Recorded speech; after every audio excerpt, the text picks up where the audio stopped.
What's up everyone, how's it going? So today we just got a new community transmission for Battlefront 2 talking all about the upcoming update, which is, I believe, coming this week. And in this video, I'm just going to kind of briefly go over the main things about it and just give my opinions on it. I have read it completely through, so I kind of already have an idea on how I feel about everything.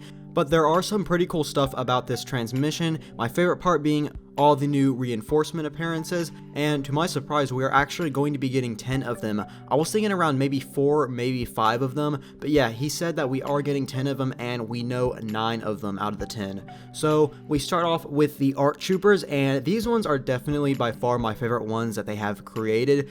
My favorite being this black with a kind of neon green color to the outline of it, and it looks really awesome. It's definitely my favorite one, just because it kind of stands out a little bit, but it's not too much, you know. It's got that cool neon green, but it's not a whole overabundance of it. And I just think it looks really slick. The current ARC Trooper skin that we have now, the default one, I've just never been a fan of it. I know that DICE wanted to do something really creative and get like kind of a new skin for it, but I'm just not a fan of that kind of maroon, orange, red on it. I just don't like it, so I am glad to see that we are getting this black and green one. We also have this kind of black, and it looks orange in the front of it. It looks pretty cool. It'd be cool for like Geonosis and stuff like that. Overall, I am happy with the ARC Trooper skins. And the final one looks a lot like what would be a Wolfpack ARC Trooper. Now it is white with a gray trim all over it, and it looks really slick, as well as the neon green one. So that one is also one of my favorites as well.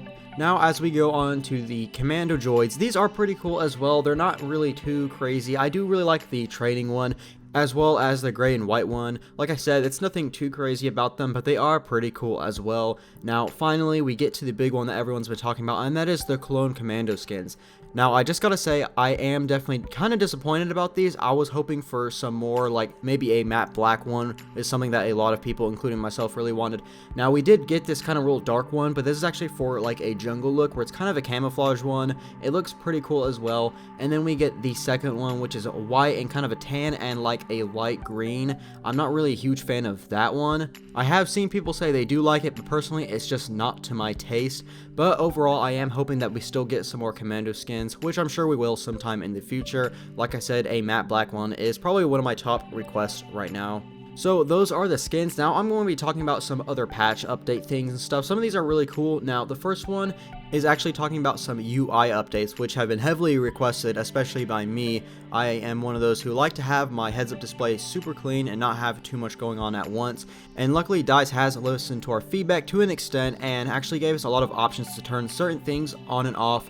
For instance, we can turn off the damage reduction message as well as the kill message, which is good. That is a good start. I am hoping for a little bit more customization. I personally would like to have it to where anything can be turned off, even the player health bar or even the map.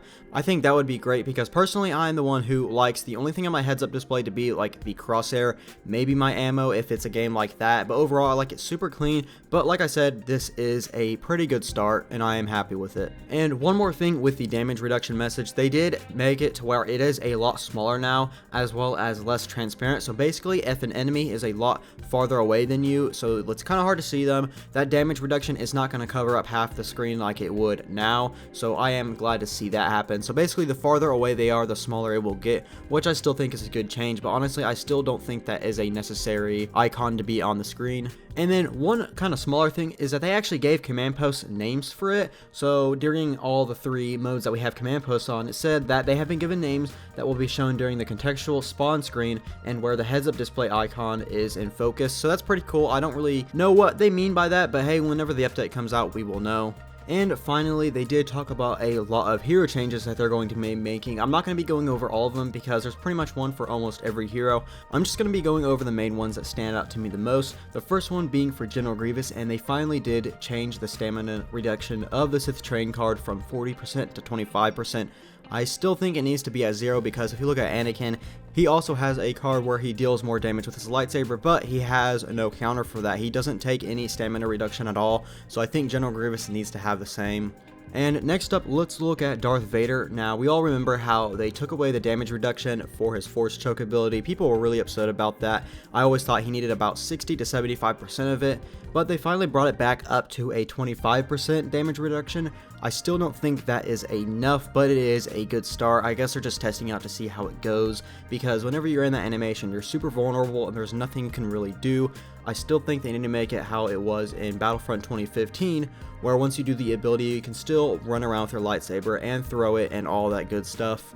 But other than those, there are still a lot of hero changes and stuff that you can see on this transmission that I will link in the description below. So if you want to read every single one of them, you can go ahead and do that, as well as there's a bunch of other patches, but it would take like 30 minutes to go over every single one of them. So I'm pretty much going to end the video there. I hope you guys did enjoy. Let me know what you guys thought about all these changes in the comments below. But overall, I am pretty happy. This is kind of a smaller update, but luckily we are getting the huge The Rise of Skywalker update in the next few weeks. They did say it's coming out mid-December, so I'm going to guess from the 15th of December to the 20th of December, right around when the movie releases, so I'm super excited for that. But yeah, that's pretty much going to do it for today's video. I hope you guys did enjoy. If you did, as always, be sure and leave a like, and if you're new, subscribe for more Star Wars news, gameplay, and more, and I'll hopefully see you in the next one.